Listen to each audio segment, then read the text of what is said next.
ಅವರಿಗೆ ಸ್ಮಾರಕವೇ ಬೇಕಾಗಿಲ್ಲ. ಹೇಳೋರಿರಲ್ಲ, ಕೇಳೋರಿರಲಿಲ್ಲ. ಅನಾಥ ಆಗಿ ಬಿದ್ದಿತ್ತದು ಆ ಜಾಗ.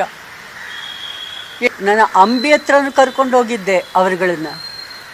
ಅಂಬಿ ಏನ್ರಿ ಇದು ಹೆಂಗಸ ಇದು ಅಂತ ಹೇಳಿದರು. ನಾನು ಅವ್ರದ್ದು ಇಷ್ಟವಾದ ಜಾಗ ಮೈಸೂರು.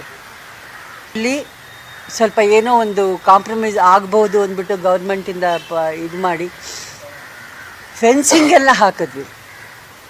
ಫೆನ್ಸ್ ಎಲ್ಲ ಹಾಕಿದಾಗ ಬೆಳಗಿನ ಜಾವ ನೋಡಿದ್ರೆ ಫೆನ್ಸ್ ಎಲ್ಲ ಕಿತ್ತು ಬಿಸಾಕ್ಬಿಟ್ಟಿದ್ರು.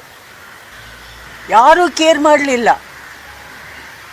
ಆಗ ನಾನೇನು ಮಾಡಿದೆ, ನಮ್ಮ ಯಜಮಾನರು ಸಂಸ್ಕಾರ ಆದಮೇಲೆ ಅಭಿಮಾನ್ ಸ್ಟುಡಿಯೋದಲ್ಲಿ ಮುಖ್ಯವಾಗಿ ನಮ್ಮ ಅಭಿಮಾನಿಗಳಿಗೆ, ಸಹೋದರ ಸಹೋದರಿಯರಿಗೆ, ಹಿರಿಯರಿಗೆ ಎಲ್ರಿಗೂ ಹೇಳೋದು ಒಂದು ವಿಷಯ ನೀವೆಲ್ಲರೂ ತಿಳ್ಕೊಳ್ಬೇಕಾಗಿರೋ,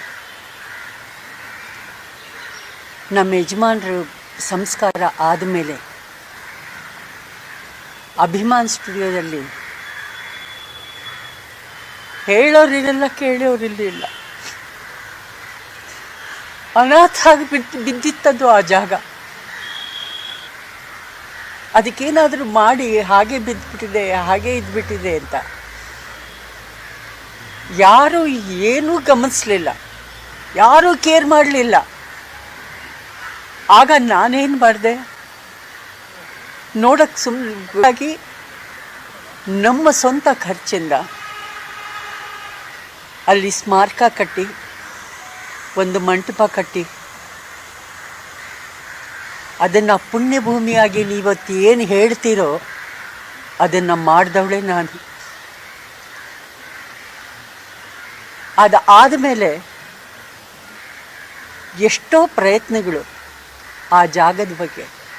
ಅದು ಎಂಥ ಜಾಗ ಕೊಟ್ಟರಂತೆ ಆ ಪರಮಾತ್ಮನಿಗೆ ಪ್ರೀತಿ. ಎಷ್ಟೋ ಕಷ್ಟಪಟ್ಟು ಸಂಪರ್ಕ ಮಾಡಿ ಆ ಜಾಗನ ಬಿಟ್ಕೊಡಿ ಅಂದಾಗ ಅವ್ರದ್ದೇ ಆದ ಒಂದು ಅಣ್ಣ ತಂಗಿರ ಒಂದು ಇದು ಕೋರ್ಟಲ್ಲೇನೋ ಕೇಸ್ ಹಾಕಿದ್ದು, ಮೊದಲೇ ಹಾಕಿದ್ರು.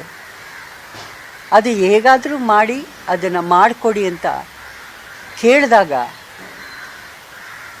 They were not ready. ಏನೂ ಮಾಡಲಿಲ್ಲ.